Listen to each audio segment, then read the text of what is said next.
کر تعلیم دے کر ہی کچھ بنائیں گے، اور ہم کبھی بھی ان کو صبح صبح اٹھانے سے، تنگی کرنے سے، ہر وقت ڈنڈا ماؤں کے ہاتھ میں رہتا ہے، یہ کرو یہ ملے گا، یہ کرو یہ پالو گے۔ کیوں؟ سختیوں کے بعد ہی منزلیں ہیں۔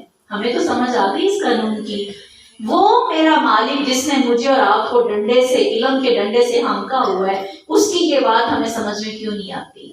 اس کی رحمت میری آزمائش، مشقت، مصیبت، محنت، دکھ، درد کے پیچھے چھپی ہوئی ہے۔ سہ لو، یہ ہے اللہ کی تقدیر پہ راضی ہونا۔ مجھے اللہ تعالیٰ نے کسی سے کم علم دیا ہے، میں راضی ہو جاؤں، کم حسن دیا ہے، میں راضی ہو جاؤں۔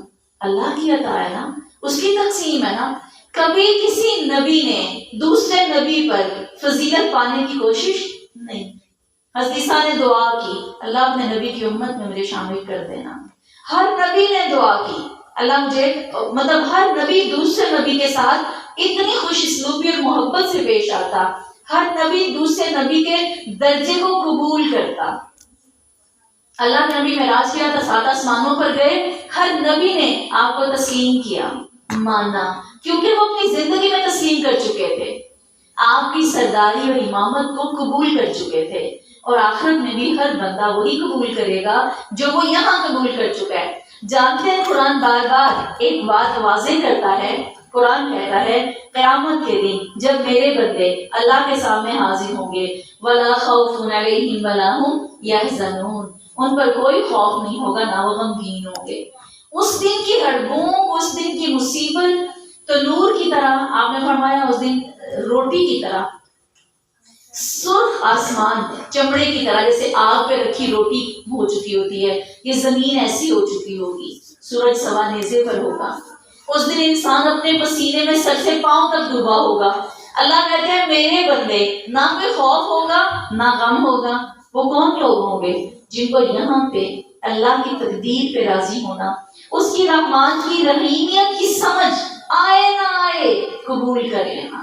آج ہماری آیات کا اختتام بڑی خوبصورت آیات پر ہونے والا ہے، اور جو اللہ کے بندے ہیں نا، وہ اس کو پتہ کیسے قبول کرتے ہیں؟ دل چاہے یا نہ چاہے اس کو قبول کرتے ہیں۔ یہ ہیں رحمان کے بندے جو اس کی تقدیر پہ راضی ہوتے ہیں۔ انفاق پھر نہیں ختم ہوا، 254 آیت میں اللہ کہتے ہیں لوگوں انفاق خرچ کرو۔ اس دن سے پہلے جس دن کوئی دوستی، کوئی سفارش، کوئی ساتھی، کوئی چیز قبول نہیں ہوگی، وہ آخرت کے دن سے پہلے، سانس کے رکنے سے پہلے خرچ کر ڈالو۔ اتنی بڑی تقدیر پہ راضی ہونے کے لیے اگلی آیت اللہ نے کون سی رکھی ہے؟ 255 255 نمبر آیت الکرسی، قرآن کی عظیم ترین آیت الکرسی ہے۔ اس میں اللہ کے 5 نام ہیں اور 26 صفات ہیں۔ صفاتی نام، ایک تو حیو نام ہے نا، قیوم نام ہے، لیکن جو باقی ساری چیزیں ہیں وہ اللہ کو نیند نہیں آتی، اونگ نہیں آتی، اللہ کا علم کا احاطہ کوئی نہیں کر سکتا، اللہ مستقبل اور ماضی کو جانتا ہے، اور یہ سب چیزیں کیا ہیں؟ اللہ کی صفات۔ ایک آیت ہے، 26 صفات ہیں، 5 اللہ کے نام ہیں۔ اس آیت کے بارے میں ہم سب کو خبر ہے، جو اس کو رات کو پڑھ کے سوتا ہے، یہ آیت الکرسی اس کی حفاظت کرتی ہے۔ جس بیماری، جس مصیبت، جس نیت سے آیت الکرسی پڑھی جائے، اللہ تعالیٰ اس کو قبول فرماتے ہیں۔ قرآن کی سب سے عظیم آیت آیت الکرسی ہے، یہ حدیث سے ثابت ہے۔ یہ شیاطین سے حفاظت کا ذریعہ ہے، جنت میں لے جانے والا عمل یہ آیت الکرسی ہے۔ اور ہمیں وہ حدیث بھی یاد ہے کہ فرض نماز کے بعد جو اس کو پڑھتا ہے، آپ نے فرمایا موت کے علاوہ، بس موت نے روکا ہوا ہے ورنہ وہ سیدھا جنت میں چلا جائے۔ یہ اتنی خوبصورت آیت ہے۔ اب تھوڑا سا اس کو دیکھتے ہیں۔ اگر آپ کو جاننا ہو کہ اللہ کا تعارف لینا ہے تو آیت الکرسی کو پڑھ لیا کریں، یہ پورے کا پورا اللہ کا تعارف ہے۔ اللہ ایسی ذات ہے، لا الہ الا ہو، کوئی معبود عبادت کے لائق نہیں ہے اس کے علاوہ، الا ہو، صرف وہی عبادت کے لائق ہے۔ الحی القیوم، وہ ہمیشہ زندہ رہنے والا اور دوسروں کو زندہ رکھنے والا صرف وہی ہے، وہ قائم ہے اور قیام وہی نصیب کرتا ہے۔ لا تأخذہ سنۃ ولا نوم، نہ اسے اونگ آتی ہے اور نہ ہی اسے نیند آتی ہے، تھکن کا تو سوال ہی پیدا نہیں ہوتا۔ لہو ما فی السماوات و ما فی الارض، اس کائنات کی بڑی سے بڑی چیز یا ذرے جتنی چیز کا مالک صرف وہی ہے، اسی کے لیے ہے جو آسمانوں اور جو زمین میں ہے۔ کون ہے جو اس کے آگے سفارش کر سکے اس کے حکم کے علاوہ؟ وہ چاہے گا تو اس کی سفارش ہوگی، ورنہ نبی اور دنیا کی بڑی سے بڑی ہستی، نبی کے بعد کوئی درجہ ہی نہیں رہ جاتا، کوئی پیغمبر کوئی رسول اللہ کے حکم کے بغیر کسی مومن کی سفارش بھی نہیں کر سکتا۔ دن رات درود شریف پڑھتے رہیں، دن رات دعائیں کرتے رہیں، لیکن نبی کو رسول کو بھی اللہ کی سفارش، اللہ کے آگے جھکنے کے لیے اللہ کی اجازت کی ضرورت ہوگی۔ اللہ کی اجازت کے بعد نبی صلی اللہ علیہ وآلہ وسلم بھی اسی کے حکم کے مطابق ہی سفارش فرمائیں گے۔ اللہ ایسی ذات ہے، یعلم ما بین ایدیہم وما خلفہم، تمہارے مستقبل سے بھی واقف ہے، تمہاری نسلوں میں کہاں خیر ہے کہاں نہیں ہے وہ اس سے بھی واقف ہے، تمہارے ماضی آباء و اجداد کیسے تھے اور کیسے کس قسم کے تھے ان سے بھی واقف ہے، تمہارے حالات سے بھی واقف ہے، اور اس کو تو اس کے علم کا تو احاطہ فرشتے بھی نہیں کر سکتے۔ فرشتے بھی کبھی کبھی سوال کرتے ہیں اللہ ایسا کیا اور کیوں ہو رہا ہے، کوئی بھی اللہ کے علم کا احاطہ نہیں کر سکتا۔ پوری زندگی ایک تو کیا 10-100 زندگیاں بھی گزر جائیں اور اللہ سے پوچھ کے بھی کوئی ڈائریکٹ بھی علم لینا چاہے تو علم کو پورا نہیں کر سکتا، الا بما شاء، مگر وہ جتنی مقدار میں جس کو چاہتا ہے علم دیتا ہے۔ وسع کرسیہ السماوات والارض، اس کی صرف کرسی اتنی وسیع ہے کہ حدیث میں آتا ہے یہ پورے آسمان و زمین جو ہیں یہ اس کی کرسی نے سما رکھے ہیں۔ حدیث میں آتا ہے کہ اللہ رب العزت کی کرسی کے مقابلے میں یہ ہماری زمین جو ہے، بلکہ ساتوں زمینیں ایسے ہیں جیسے دور صحرا میں کوئی بڑا سارا صحرا ہو، وادی ہو، اس میں ایک چھوٹی سی انگوٹھی، یہ انگوٹھی ایسے اتار کے رکھی ہو، کیونکہ زمین گول ہے نا تو انگوٹھی سے مثال دی تھی۔ اس انگوٹھی کی طرح اس کائنات کی پوری اتنی بڑی کائنات اللہ کی کرسی کے مقابلے میں صرف اتنی ہے جیسی ہماری ایک انگلی کی انگوٹھی۔ اللہ کے وسعت کو کوئی تصور نہیں کر سکتا۔ وَلَا يَئُودُهُ حِفْظُهُمَا، پھر اتنی بڑی شخصیت کو زمین و آسمان حِفْظُهُمَا، ان دونوں کی حفاظت کیسے تھکا سکتی ہے؟ جب ہم آیت الکرسی پڑھتے ہیں نا تو یہ ایک بات ضرور یاد رکھا کریں، باقی بھول بھی جائیں اگر، وَلَا يَئُودُهُ حِفْظُهُمَا، آسمان و زمین کی حفاظت میرے رب کو نہیں تھکاتی، تو میں تو صرف اپنی اولاد، اپنا مال، اپنے بچے، اپنے طالب علم، میں تو اتنی سی چیزوں کی حفاظت میں دے رہی ہوں۔ جب پھونک مارا کرے نا رات کو سوتے وقت، میں نے ہمیشہ اپنی امی کو دیکھا وہ جب بھی رات سوتے وقت اذکار کرتی ہیں، اور یہ بات میرے علم میں نہیں تھی، میں نے انہی سے سیکھی۔ میں نے دیکھا وہ کتنی دیر پھونکے مارتی رہتی ہیں۔ میں نے کہا امی ایک پھونک کافی نہیں ہے جو آپ نے اذکار کیے پھونک؟ کہتی میں وہ لاہور، گجرانوالہ، کراچی۔ میں نے کہا وہ کس لیے؟ کہتے اپنی ساری بیٹیوں، بیٹوں، بہوؤں، ہر ایک کے لیے۔ اللہ اکبر کبیرہ، اللہ اتنا وسیع ہے، اس کی وسعت اتنی زیادہ ہے، صرف نیت کو بڑھاتے جاؤ اجر بڑھتے جائیں۔ کہتے میں اپنی تمام اولاد کے جتنے بھی ممبرز ہیں ان کی طرف رخ کر کے تو میں ان سے ہنس رہی تھی، میں نے کہا اب تو آپ کی پھونکیں جو ہیں وہ آؤٹ کنٹری تک بھی جانی چاہیے، کیونکہ بچے ملک سے باہر تو کہتے میں مارتی۔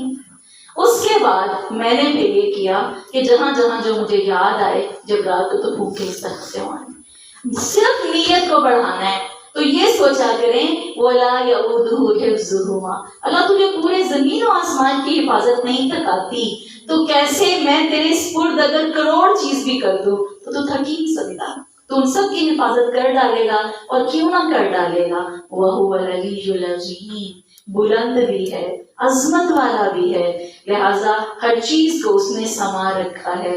الحمدللہ جس نے اتنی پیاری دعائیں اور نعمتیں اور علم ہمیں دیے تاکہ ہم اس کو تھوڑا بہت اپنی ہمت اور کوشش سے سمجھ پائیں۔ اسی طرح اللہ رب العزت نے 255 کے بعد 256 آیت میں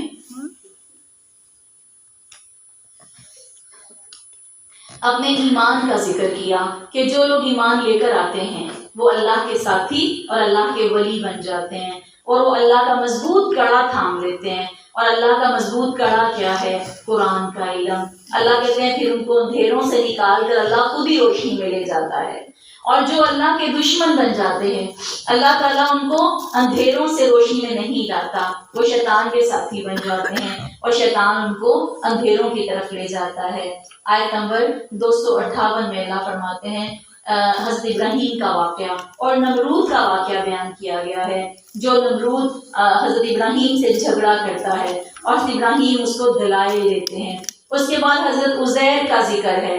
آیت نمبر 259 کتنی ہوتی ہے؟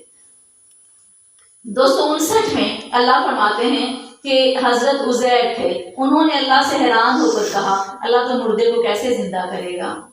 اس سے ہمیں یہ سبق ملتا ہے کہ جب کوئی علم کے لیے سوال کرتا ہے تو اللہ اس کے لیے جواب ضرور دے دیتا ہے۔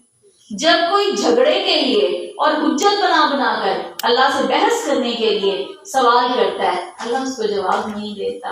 ابراہیم علیہ السلام نے کہا اللہ مجھے دکھا تو مردے کو کیسے زندہ کرے گا؟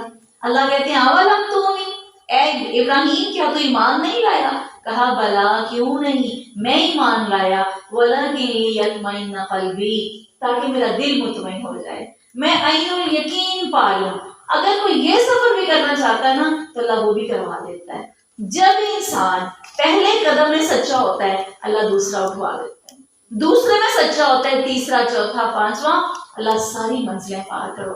جب شروع میں آپ سچے نہیں ہوتے وہیں کھڑے رہتے، وہیں رکے رہتے ہیں، آپ کے پاؤں جم جاتے ہیں، رک جاتے ہیں، پھر آپ روتے ہیں کہ دیکھیں ہمیں تو اسباب نہیں مل رہے، ہمیں وسائل نہیں مل رہے۔ سچا ہونا پڑے گا، سچائی کو پکڑنا پڑے گا اور قربانی دے کے سچائی کو دکھانا۔ اللہ ثبوت بھی مانگتا ہے نا۔ حضرت بلال کیا کہتے ہیں؟ کتنی تکلیف سہ رہے ہیں، پاس سے بندہ گزرتا ہے، وہ کہتا ہے اتنی تکلیف کیسے برداشت کر رہے ہو؟ دیکھ کے رہا نہیں جا رہا۔ کہنے لگے تم مٹی کا برتن بناتے ہو اور ٹھونک بجا کے دیکھتے ہو پکا ہے، پھر پورا کرتے ہو، اس کو آگ پہ پکاتے ہو۔ میرا رب دیکھ رہا ہے بلال سچا بھی ہے۔ اللہ کو ثبوت دینے پڑتے ہیں۔ اللہ ہی ہم نے کوئی صرف تیرا نام لینے کا شوق نہیں رکھا، اللہ تیرے لیے کھڑے ہیں، کھڑے ہونے کے قابل بھی نہیں نا ہیں، گر بھی رہے ہیں، اللہ کوشش پوری ہے۔ پھر اللہ آپ کو چلنے کی تو بڑی دور کی بات ہے پرواز بھی دیتا ہے، پروں کے بغیر اللہ پھر اڑنا بھی سکھاتا ہے۔ یہاں یہ 3 آیات میں 3 لوگوں کا ذکر ہے۔ اللہ کہتے ہیں 3 لوگوں نے میرے سے یہ سوال کیا تھا، اللہ مردے کو زندہ کرنا سیکھا۔ جو اپنے سوال میں جتنا سچا تھا اس کو اتنا اچھا جواب ملا، جو غلط تھا اللہ تعالیٰ نے اس کو پھر غلط ہی جواب دیا۔ اللہ کا قدم اگلا ہے، پہلا طلب ہدایت کا علم انسان ہی کا ہے، اس کے بعد پھر انفاق آ گیا۔ اللہ کہتے ہیں خرچ کرو۔ ایک بالی صرف ایک بیج بوتے ہو گندم کی اور 7 بالیاں نکلتی ہیں اور ہر بالی سے 100 دانے نکلتے ہیں۔ جب میں تمہارے سامنے تمہارے ہاتھ سے ایک دانے سے 700 بالیاں اور 700 دانے اور ہزاروں کی تعداد میں کتنی گندم ہے جو فصل میں پھینکی جاتی ہے، کتنی مقدار میں چاول ہے جو فصل میں پھینکے جاتے ہیں اور نکالے کتنے جاتے ہیں، منوں کے من ٹنوں کے ٹن چاول اور گندم۔ جب تمہاری آنکھ کے سامنے میں یہ سب تمہیں کر کے دکھا سکتا ہوں تو تمہیں مجھ پر یقین کیوں نہیں ہے؟ واللہ یضاعف لمن یشاء، اللہ اتنا بڑھائے گا، تم نے کھجور دی ہوگی تمہارے پہاڑ بنے ہوں گے۔ یہ سب کچھ کرنے پہ اللہ نے مثال دنیا کی دی، دے گا آخرت میں، حساب آخرت میں ملے گا، مگر مثال دنیا کی دی۔ انفاق ہے کہ اس پارے میں اینڈ لیس انفاق ہے۔ اللہ ہمیں خرچ کرنے کی توفیق عطا فرمائے، اور خرچ بھی کیسا جو اللہ کو پسند آ جائے۔ فرمایا مثال ان لوگوں کی جو خرچ کرتے ہیں ابتغاء مرضات اللہ، اللہ کی رضامندی کے لیے، ان کو رضامندی نصیب ہوتی ہے۔ جو خرچ کرتے ہیں تثبیتا من انفسہم، اپنے قدم جمانے کے لیے، ان کو وہ نصیب ہوتا ہے۔ جو خرچ کرتے ہیں دکھاوے کے لیے، اللہ کہتے ہیں میں لوگوں میں واہ واہ کروا دیتا ہوں، اللہ وہ بھی دے دیتا ہے۔ جو چاہتا ہے نا اس کو وہ مل جاتا ہے، جو خرچ کرتا ہے اور چاہتا ہے کہ لوگوں کو پتہ چلے، اللہ وہ بھی کروا دیتا ہے۔ جو انسان کی چاہت ہے اللہ وہی نصیب فرما دیتا ہے۔ اور اس کے بعد آیت نمبر 267 میں اللہ ذکر فرماتے ہیں کہ تم اپنے نیکی کو، اپنے پاکیزہ مال کو برے مال کے ساتھ مکس نہ کرو، اپنی نیکیوں والی زندگی کو گناہوں میں ملاوٹ نہ کرو، اللہ کے سامنے ہر کام کو درست کرو، حلال کھاؤ، حلال کام کرو، حلال راستے پر چلو، تمام چیزوں میں حلال کو اختیار کرو، یہی اللہ کا پسندیدہ راستہ ہے۔ 273 آیت میں اللہ فرماتے ہیں کہ اللہ کی راہ میں جو لوگ رکے ہوئے ہیں، صرف اس کے دین کے لیے ٹھہرے ہوئے ہیں، بیٹھے ہوئے ہیں، ابھی جو میں نے صحابہ صفا کا پہلے ذکر کیا تھا، ایسے لوگوں پر تم چھپ کر بھی خرچ کرو، دکھا کر بھی کرو، دکھا کر اس لیے کرو تاکہ تمہیں دیکھ کر دوسروں کو پتا چلے کہ یہ رستہ بھی ایک اہم رستہ ہے، چھپا کر اس لیے خرچ کرو تاکہ کسی کو پتا نہ چلے، تمہاری نیکی سیدھی اللہ کے پاس پہنچ جائے۔ اور ایسے لوگوں پر خرچ کرنا، یاد رکھیں یہ اب اس کے بعد جہاد کا ذکر ہے، یہ 2 آخری احکام ہیں سورہ بقرہ کے، ایک اللہ کی راہ میں دین داروں پر خرچ کرنا، دین کے لیے جو وقف ہو چکے ہیں ان پر خرچ کرنا، اور دوسرا جہاد۔ یہ 2 اسلام کی وہ چوٹیاں ہیں، 2 اعلی کلمات اللہ کے وہ احکامات ہیں کہ ان 2 احکامات کو دین کی بنیاد کہا گیا، اور یہ 2 دین کی جڑیں ہیں۔ اگر ان دونوں کی آبیاری کی جائے، ان کو پانی دیا جائے اور کرنے والے کام اس میں حصہ ڈالا جائے، تو اس کائنات کا عظیم ترین صدقہ اور عظیم ترین نیکی یہ ہے، کیونکہ اس سے دین کی حفاظت ہوتی ہے۔ جہاد سے اسلام کی سرحدیں حفاظت میں آتی ہیں، اور اسلام کے رستے میں خرچ کرنے سے قرآن کی حدیں حفاظت میں آتی ہیں۔ اگر کوئی ان پر خرچ نہیں کرے گا اور یہ ادارے، یہ جگہیں، مساجد اور مدارس آباد نہیں ہوں گے، تو یاد رکھیں پھر آبادیاں کہاں جائیں گی؟ ہمارے ہاسپٹلز میں جائیں گی، ہمارے بازاروں میں جائیں گی۔ آباد جب یہ گھر نہیں نہ ہوں گے، پھر یہ آبادیاں جگہ پائیں گی، پھر ہم پوری دنیا میں تو ہوں گے، نہیں ہوں گے نا تو بس اللہ کے گھروں میں نہیں ہوں گے۔ بہرحال ان کو آباد کرنا مسلمانوں کا فرض ہے، اور انہی کی ذمہ داری ہے کہ وہ اس کو آباد کریں۔ اسی طرح پھر آخر میں آ کے آیت نمبر 276 میں اللہ فرماتے ہیں سود سے پرہیز کرو۔ سود اللہ کا ناپسندیدہ کام ہے، یہ تجارت سے بالکل مقابلہ نہیں کرتا۔ اللہ کا پسندیدہ تجارت کا کام، حلال اور پاکیزہ کام، سود کو اللہ تعالیٰ نے نفرت سے ذکر کیا۔ اس کے بعد اللہ تعالیٰ آیت نمبر 276 کی سود کی ممانعت کے بعد 282 میں اللہ فرماتے ہیں یہ لمبی ترین آیت ہے، عظیم ترین آیت، آیت الکرسی، اور دیکھیں سب کچھ بقرہ کے اندر ہے، جو چیزیں بہت زیادہ اہم ہیں وہ سارے مضامین بقرہ کے اندر موجود ہیں۔ یہ لمبی ترین آیت ہے، اور اس میں کیا اللہ نے طریقہ بتایا، جب تم قرض کا لین دین کرو تو املا کروا لیا کرو، لکھوا لیا کرو۔ دعا ہے پیارے نبی صلی اللہ علیہ وسلم کی اس بندے کے لیے جو قرض کا لین دین کرے، فرمایا جو لکھتا اور لکھواتا ہے اللہ اس کو قرض ادا کرنے کی توفیق دے، جو نہیں لکھتا اور لکھواتا اللہ اس کو قرض ادا کرنے کی توفیق نہ دے۔ بد دعا ہے نبی صلی اللہ علیہ وسلم کی، اور آپ خود دیکھیں گے انسان بھول جاتا ہے، لکھے کا فائدہ خود ہمیں نظر آتا ہے کتنا زیادہ ہے۔ تو یہ طریقہ بھی بتا دیا۔ اس سے اگلی آیت میں اللہ تعالیٰ نے 283 آیت میں گروی کا طریقہ بتا دیا، رہن رکھنا، گروی چیز رکھ کے بھی مال لینے کی اجازت ہے، سونے کی چیز، گھر، جائیداد، کچھ بھی گروی رکھا جا سکتا ہے، اس کا قانون بتا دیا اللہ نے، ہر رہنمائی اس کے اندر کر ڈالی۔ اس کے بعد 286 آیت ہمارا اختتام ہے، اور 284، 85 اور 86 یہ آخری رکوع ہے بقرہ کا، آخری رکوع، جس کے بارے میں جو 2 آخری آیتیں ہیں نبی صلی اللہ علیہ وسلم نے فرمایا یہ شروع ہو رہا ہے یہاں سے 284 میں، پہلے اللہ کی صفات، للہ ما فی السماوات وما فی الارض، پوری کائنات اور اس کا چھوٹے سے چھوٹا ذرہ، ذرے سے ایٹم تک ہر چیز کا مالک صرف اللہ ہے۔ اگلی آیت میں اللہ رب العزت فرماتے ہیں آمن الرسول بما انزل الیہ من ربہ والمؤمنون۔ جس طرح آیت الکرسی کی فضیلت ہے آپ غور کریں وہ بھی بقرہ ہی کے اندر ہے، اور یہ 2 آیتیں ہیں یہ بھی بقرہ ہی کے اندر ہیں۔ ان 2 آیتوں کے بارے میں حدیث رسول ہے، آپ صلی اللہ علیہ وسلم نے فرمایا یہ 2 آیتیں جو رات کو پڑھ کر سوتا ہے پوری رات یہ 2 آیتیں اس کی حفاظت کرتی ہیں، اور بخاری کی روایت ہے، یہ 2 آیتیں پڑھ کر سونے والے کے لیے یہ 2 آیتیں کافی ہو جاتی ہیں، پوری رات کے لیے کافی ہو جاتی ہیں۔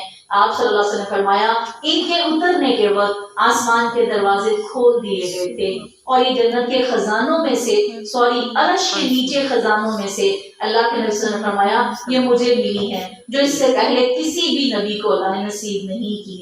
یہ وہ 2 آیات ہیں، لگتا ہے کہ خزانے کی یہ 2 آیات ہیں، اور یہ اتنی بہترین ہے۔ اور اس کے بعد ایک عظیم سورت، وہ کون سی سورت ہے؟ فاتحہ۔ ٹھیک ہے، آغاز سے لے کے باقرہ کے اختتام تک ہمیں جتنی نعمتیں ملی ہیں، اللہ ہمیں انہی کی قدر کرنے والا بنائے۔ اور اسی طرح اس کی جو آخری آیت ہے اس میں بہترین باتیں جو ہمارے لیے اللہ رب العزت نے بیان کی ہیں، وہ ہے اللہ سے دعا مانگنے کا طریقہ۔ اس میں اللہ کے دعا مانگنے کا طریقہ سکھایا جا رہا ہے کہ ہم نے جب اللہ سے دعا کرنی ہے تو کیسے کرنی ہے۔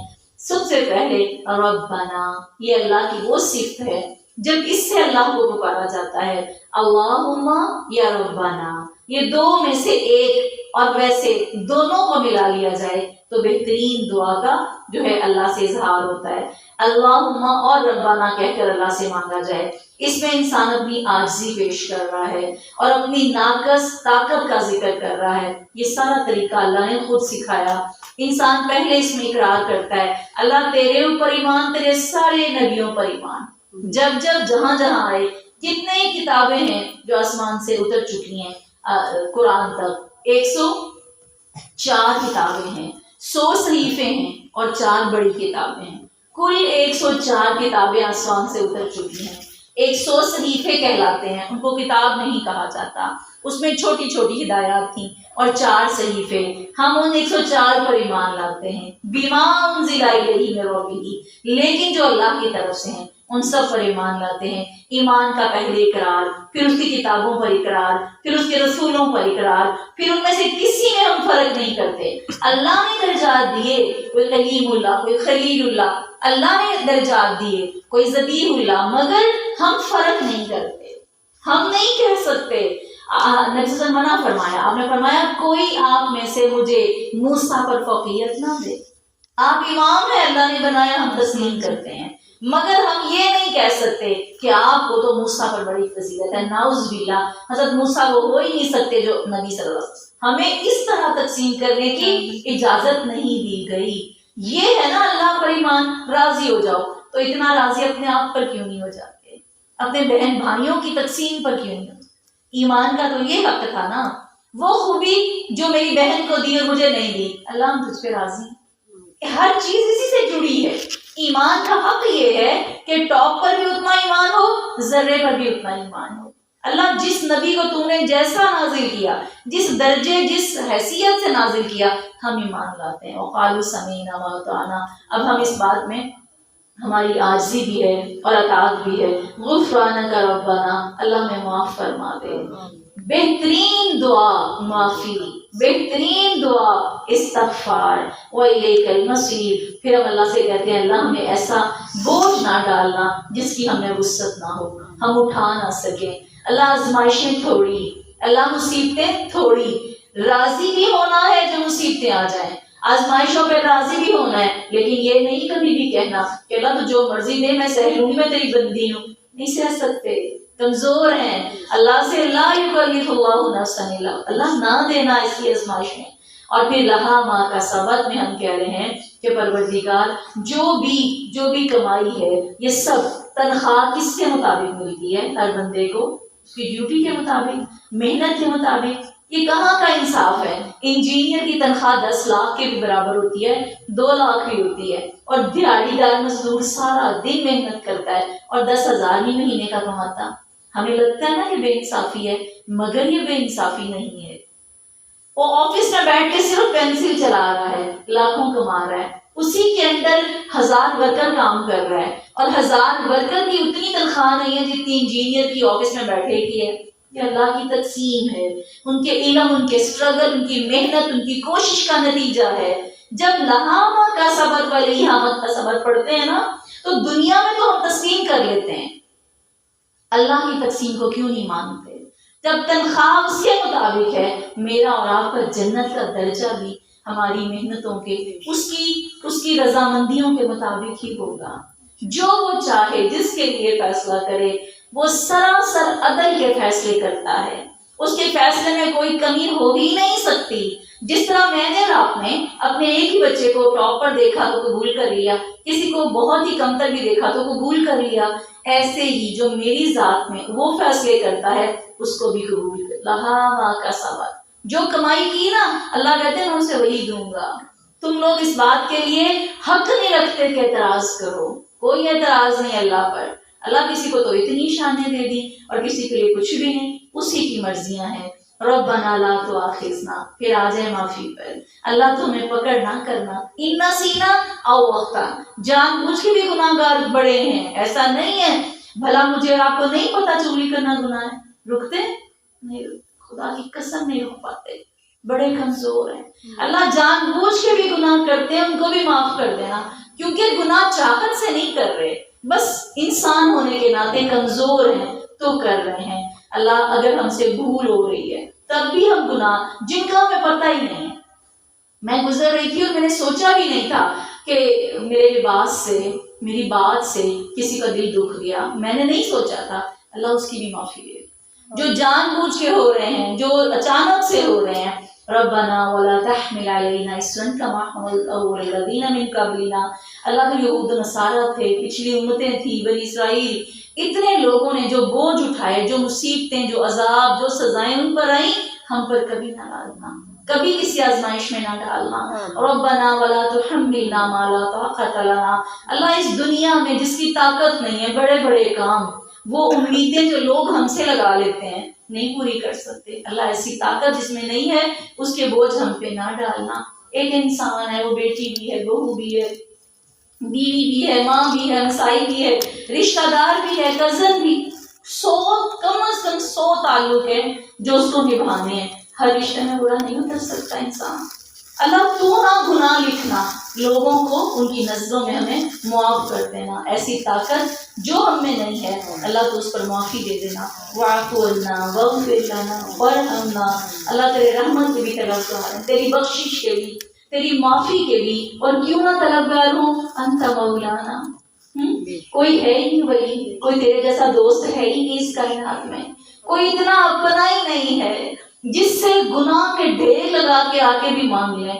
اللہ تیرے ہی مجرم ہیں، تجھ سے مانگتے ہیں، کیسا پیارا تعلق ہے اس سے، تیرے ہی مجرم، تیرے گناہ گار تجھ سے مانگ رہے ہیں، انت مولانا، ہم دوست رہے بھی نہیں پھر بھی تو ہمارا دوست ہے، فانصرنا، اب مدد کی بھی ضرورت ہے، فانصرنا، کوئی چیز اس دعا میں باقی نہیں رہ گئی، یہ 2 دعائیں واقعی 2 آیات عرش کا حقیقت میں خزانہ ہی ہے۔ انت مولانا فانصرنا، اللہ ہماری مدد بھی کرنا، بار بار گریں گے تو اٹھا دینا، اللہ تو طاقت دینا، کسی سہارے کی ضرورت نہ رہے، تو ہماری مدد کرنا۔ القوم الکافرین، کفار قوم پر، کافر قوم کون ہوتی ہے؟ جو انکار کرتی ہے اللہ کے احکامات کا، وہ ہماری اپنی اولاد بھی ہو سکتی ہے، دشمن، کام نہ کرنے والے، اللہ اس پر ہماری مدد کرنا، ہمیں طاقت دے دینا کہ ہم ان سے نپٹ سکیں۔ آمین ثم آمین۔ سبحانک اللہم ربنا وبحمدک، نشہد ان لا الہ الا انت، نستغفرک ونتوب الیک۔